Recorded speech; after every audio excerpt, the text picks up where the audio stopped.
students, our topic is about ion exchange chromatography. In earlier classes, we have discussed about the paper chromatography, thin layer chromatography, which are having different principles. So, in paper chromatography and thin layer chromatography, these two techniques are comes under the planar chromatography. Now, from that, the new topic is about column chromatography. That is, planar chromatography is completely different from the column chromatography. Column chromatography, there are different examples: ion exchange, gel permeation, affinity chromatography, HPLC, all comes under the column chromatography. Today, we are discussing about the ion exchange chromatography, one of the column chromatography techniques. Before that, we have discussed a planar chromatography techniques which involves a different principles. For example, paper chromatography involves partition principle, thin layer chromatography involves adsorption principle. In this way, ion exchange chromatography is also having a different principle, which is the separation based on charge. Separation based on charge. Based on charge only, the molecules are separated. A small minute charge difference makes the sample differentiated in this technique.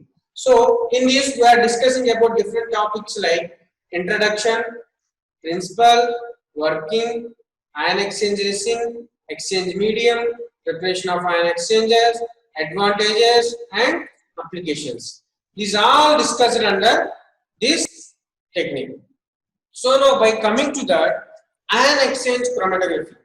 Ion exchange chromatography relies on the attraction between the oppositely charged stationary phase known as ion exchanger and a analyte, nothing but the sample. I am explaining that a definition. Ion exchange chromatography relies on the attraction between oppositely charged stationary phase known as ion exchanger and a analyte. So, the ion exchanger consists of a inert support medium coupled covalent to the positive, that is anionic exchanger, negative, nothing but the cation exchanger functional groups. So, before telling that, we have to know what is it. Basically, we all know that cations are having the positive charge, anions is having the negative charge. But in this case, this is the reverse.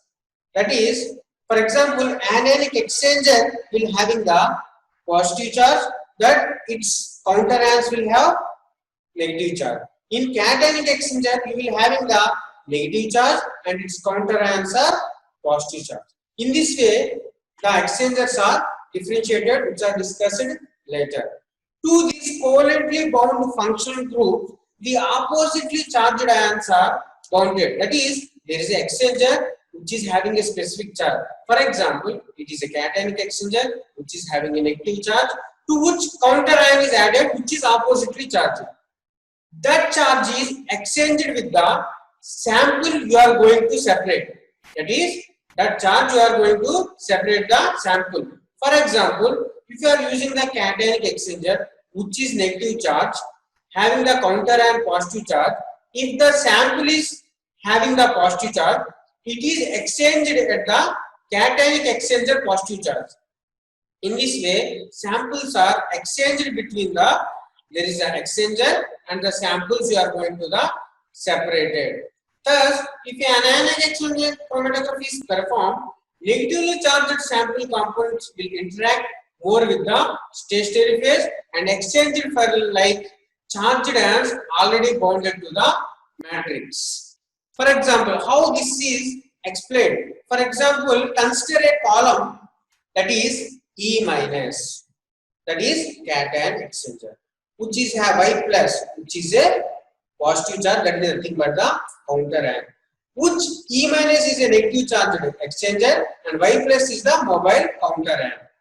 Let X plus be the cation in the sample having charge greater than Y plus. You are separating the sample X plus, which is having a greater charge when compared to the Y plus that is attached to the cationic exchanger. What will happen? The X plus ion can exchange sites with the counter ion Y plus with satisfying the following relationship. For example, showing that E minus Y plus. This is the cationic exchanger with counter ion. X plus is the sample ion. What happened? X plus is having more charge. Then it is exchanged as E minus X plus to the Y plus. That is, Y plus is eluted out, X plus is came into existence. In this way, there is an exchange of ions between the exchanger and the sample you are going to the separator. So here I am showing the diagram that about the negatively charged cation exchanger. That is, E minus is the cationic exchanger, Y plus is the counter ion. So what happened to the reaction? That is, X plus is more interacted towards the E minus, so that Y plus are eluted out, X plus are came into exchange. What happened here? There is exchange between the Y plus and X plus. Y plus are nothing but the counter ions that are previously binded to the cationic exchanger, which are exchanged with the sample, that is X plus. This is nothing but the ion exchange chromatography. What happened here is there is exchange of ions present in solution to the ions electrostatically bound to the medium. Is called as ion exchange chromatography. So, bounded interest of ion X plus can now be eluted by either of the two wells. Now, you have separated your required molecule X plus that is attached to the cationic exchange. How it is eluted? It is eluted by different ways. That is, most important are two ways. By adding a component M plus having magnitude of charge more than to the X plus, so that M plus will be replaced with X plus and X plus will be eluting out. I hope you understand. Here I am explaining again. If you are adding the molecule M plus to the column that contains cationic exchanger, which is having negative charge with counter ion, positive charge which is replaced by the X plus. Now you are eluting. You want that X plus molecule to be out of the column. Then what you have to do is you are adding a more interactive molecule than the X plus. Then M plus will be taken by the cationic exchanger and X plus will be replaced and eluted out of the column. This is the one way by we are eluting the sample from the column. In another way, change of pH. pH plays a major role.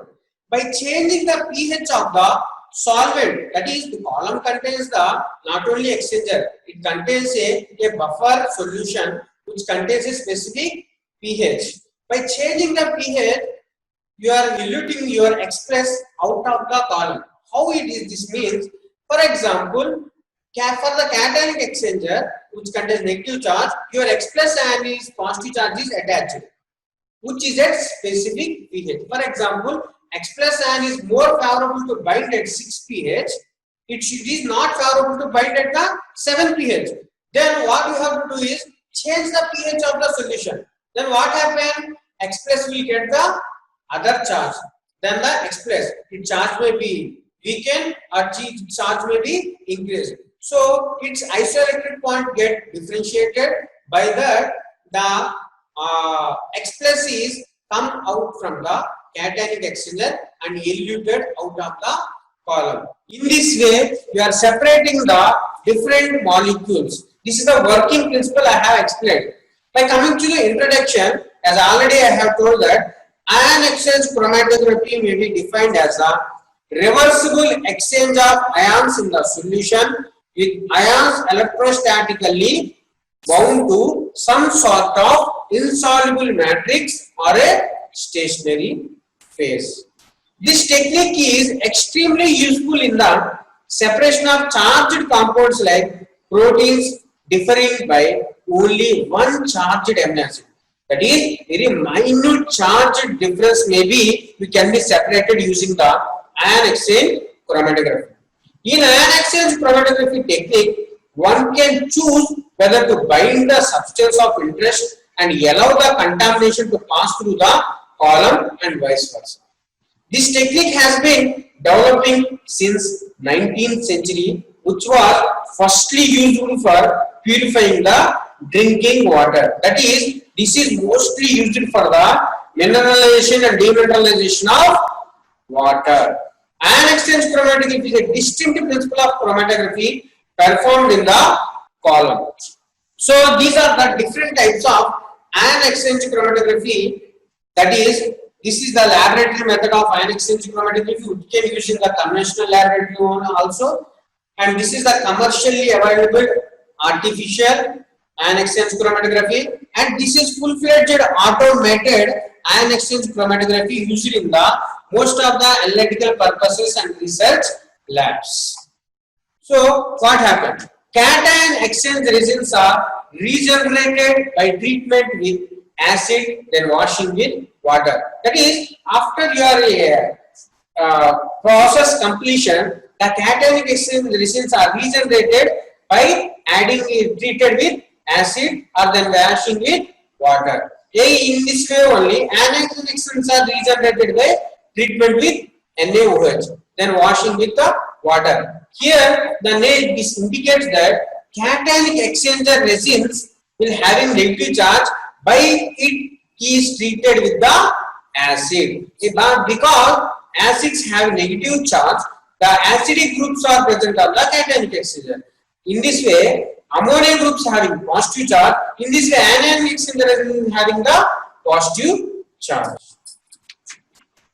Next, what are the factors affecting chromatographic separation? So, by coming to the ion exchange resin, the swelling factor and cross-linking is important for the effective separation. That is, before doing to the technique, you have to add the separating column material into the column, which contains a buffer solution to which your separating resin is added, which should have absorbed that solution and by that it swell properly. The swelling factor is most important. When it is in good swelling separation, the ionic groups should be exposed out of the bead material. So that is the most important point. Next, the cross-linking should be controlled as it affects the exchanger's capacity. The cross-linking of the material you are using, the resin, should be controlled. That it may be a lessly added, or it may be a less cross-linking, or it may be a high cross-linking. The cross-linking should be controlled by you depending upon the sample you are going to the separate. Next, swelling helps in proper exposure of charged functional groups for exchange of ions. So, in this way, ion exchange resin is the most important factors for the separation of and good resolution of the molecules. By coming to the second one, sample. The sample is the most important for what we are going to the separate. The concentration and charge of ions should be good. That is, it should be exposed to separate. That is the most important points in the sample. By coming to the third one, buffer. As you all know, the buffer which resists the pH we are putting. In this way, buffer action is most important one. By the buffer you are putting at specific pH will impart the same charge to the sample ions. It should not disturb the sample ion charge. By you are putting the buffer. The pH of the buffer should impart the same charge to the sample ions as present in the column. So, anionic exchange chromatography should be carried out with cationic buffers and vice versa. Because buffer ion will indulge in ion exchange, which will be of no use. So, I am telling that there are different exchanges. That is, what are these exchanges? There are different ion exchangers. An ion exchanger, the name itself indicates that exchanger which contains an ion, which should be the sample separated should be also ion. That is the exchange between these two ions. That is ion exchange ion and the sample you are going to the separated. So under that the basic two components are first one ion exchange resin, second one exchange medium. Ion exchange resin, as I already told, that it contains the specific functional groups you are using. For example, cationic exchanger is having the negative charge, it contains the carboxylic functional group. In this way, anionic exchanger which is having the ammonium group, that's why it is having the positive charge. So this is the ion exchange resin, and this exchanger is cross-linked So to that exchange medium, which are charged function groups, nothing but the mobile counter answer adjacent to the exchange medium. Next, ion exchange resins are made up of two main groups of materials used to prepare ion exchange resin. First one polystyrene, another one cellulose. These two are the important materials where we are using the ion exchange resin. To this resin, you are adding the functional groups. That is the most important. To this resin, you are adding the functional group. That is, for example, cation exchange, you are adding the negative functional group, to which you are adding the counter and that is positive charge. Resin made from both of these materials differ in their flow properties, ion accessibility, chemical and mechanical stability. That is, based on the sample you are separating, based on the flow properties you are using, and based on the buffer pH you are using, the resin stability will differ, the resin chemical property will differ, and its ion accessibility will differ. These all depend upon the you are separating samples. In this way, that is polystyrene and cellulose component will, that is composition will differ. Selection of one or other type of resin is done on the basis of compounds being separated. So under that, the first one polystyrene. The name itself indicates it. Styrene, which is a monomer. We are adding a large number of monomers or polymerization. By that, it will get converted into the polystyrene. Polystyrene is the most important and dangerous chemical. So we have to use that. Should be make precautions. Polystyrene resins are prepared by polymerization reaction of styrene with divinyl benzene. Polymerization resins are prepared by polymerization reaction of styrene with divinyl benzene. Higher concentration of divinyl benzene produces higher cross linkages. As already I have told that your resin is dependent upon the you are separating sample which contains the chemical stability and mechanical stability. If you want the more mechanical stability, you have the want more cross linkages. That's why you are adding the higher concentration of divinyl benzene. In this way, polystyrene resins are very useful for separating small molecular weight compounds. However, unsatisfactory for the separation of molecules. Here I am showing that styrene with the divinyl benzene. So this is the polystyrene molecule which combined phenomenon. This cross-linking will differ for the sample you are going to the separate.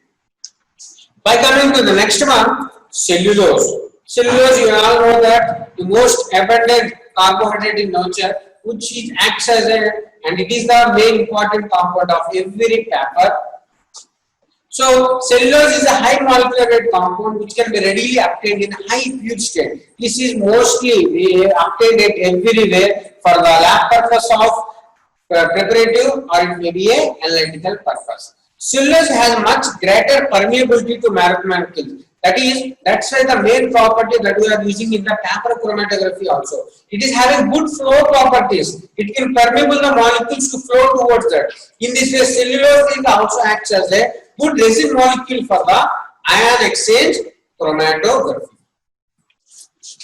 Next, back to the exchange medium. The choice of ion exchanges depend upon the stability of the molecules, ionic strength of the sample, and components. The volume of exchanger used for separation is usually 2.5 fold greater to the exchange of ion in the sample.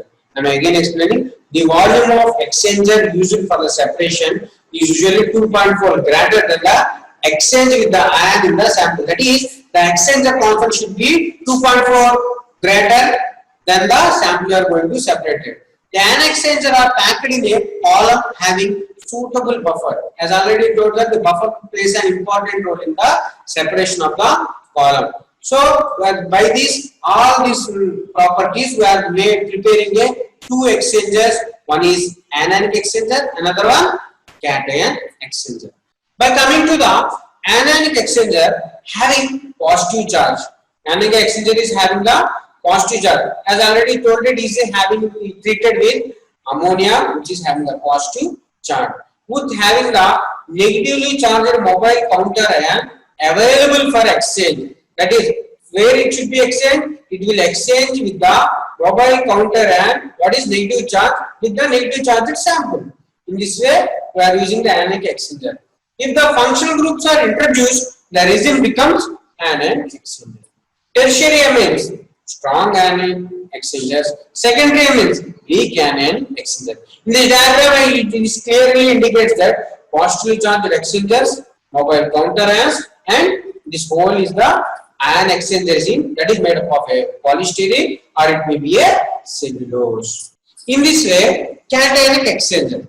Cationic exchangers have negatively charged exchangers with positively charged mobile counter ion available for the exchange. If acidic functional groups are introduced, then the resin becomes cationic exchanger. So what is the strong exchangers we are using? Sulfonic acid, that is strong cationic exchanger. Carboxylic acid, that is weak cationic. In this diagram, I am showing that negatively charged exchanger, which is having a mobile counter ion. Again, ion exchanger is made up of polystyrene or cellulose. So this is the overview diagram. In this diagram, you have to clearly understand that there is a circle which contains the spikes. The spikes having a charge known as negative charge. The spikes, upon showing that there is a negative charge, which is having the plus charge of counter ion. In this way, that is, what exchanger is this? This is the cationic exchanger. That's why it is having negative charge, having the counter ion positive charge. The counter ion positive charge is Y plus. We are showing that Y plus counter ion. What? Now I will explain by taking the different molecules how we are going to separate the ion exchange and the required molecule what we are going to the separate.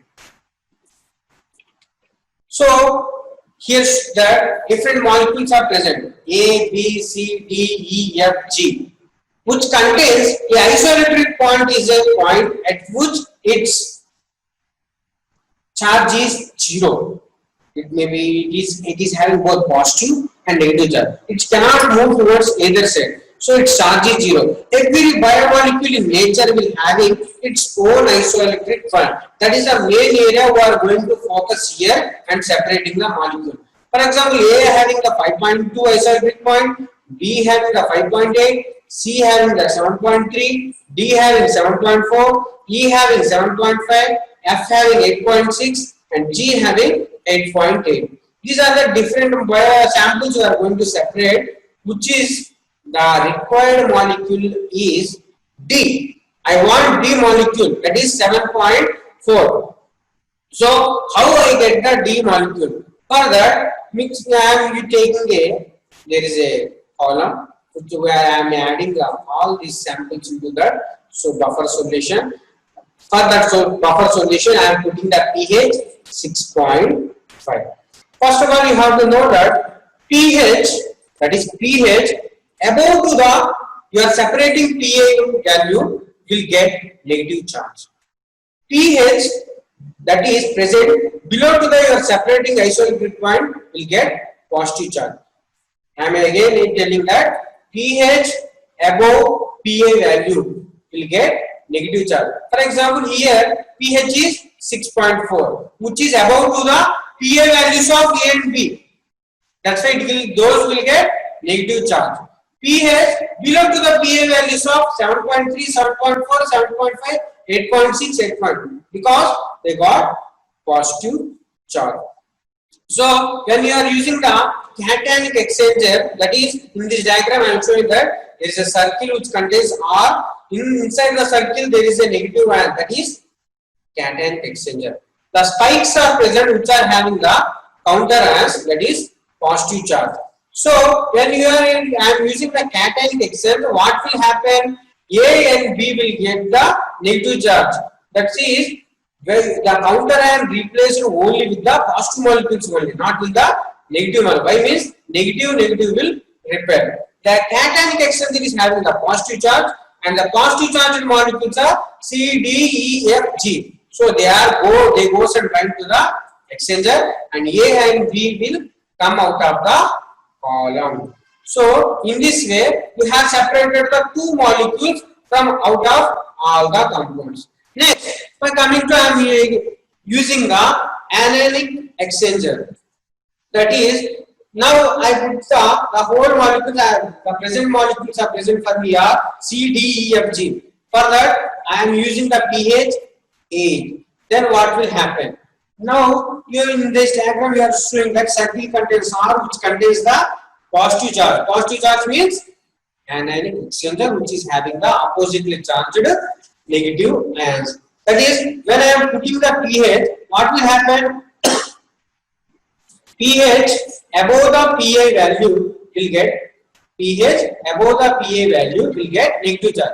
That's why C and D gets the negative charge, E, F, G will get the positive charge. What happened here? The counter ion replaced only with the negative charged molecule. That's why C and D goes and bind to the molecule and E, F, G will come out of the column. The required molecules are two, that is C and D in the column. In this way, we are I am again using the ionic exchanger, I am again using the cationic exchanger. I will separate the required D molecule out of the column. So in this way, I already told that what is the working principle here is the required molecule, that is D is now in the my required exchanger, which is binded to the respective exchanger column. So I want to separate the D molecule. Then what will happen? I have to use the two ways. One is I have to add more affinity molecules than the D. Then I will get out of the column. Or it may I change the pH of the buffer, by that the D molecule will come out of the column. This is the two ways how I desired molecule I am going to separate. So in this way I am separating the charged molecules in most effective manner. So what are the advantages of this technique, which is a cost effective, reusable, easily collectible, low maintenance cost, efficient technique and quick separation. So every chromatographic technique is having its own backlogs, that is time consuming, less resolution. In this way we are going to the ion exchange chromatography, which is the most cost effective reusable process. So efficient technique and quick separation. Next, by coming to the applications, where there are different applications for this technique, that is softening of hot water. I already told that it is most important for the soft water purpose, softening of hot water, demineralization of water, to analyze base composition of nucleic acid, to concentrate the metal ions in the sample, to measure the additives in food and drug sample, and to separate protein mixture. So in this way we are separating the different molecules in the ion exchange chromatography. Thank you.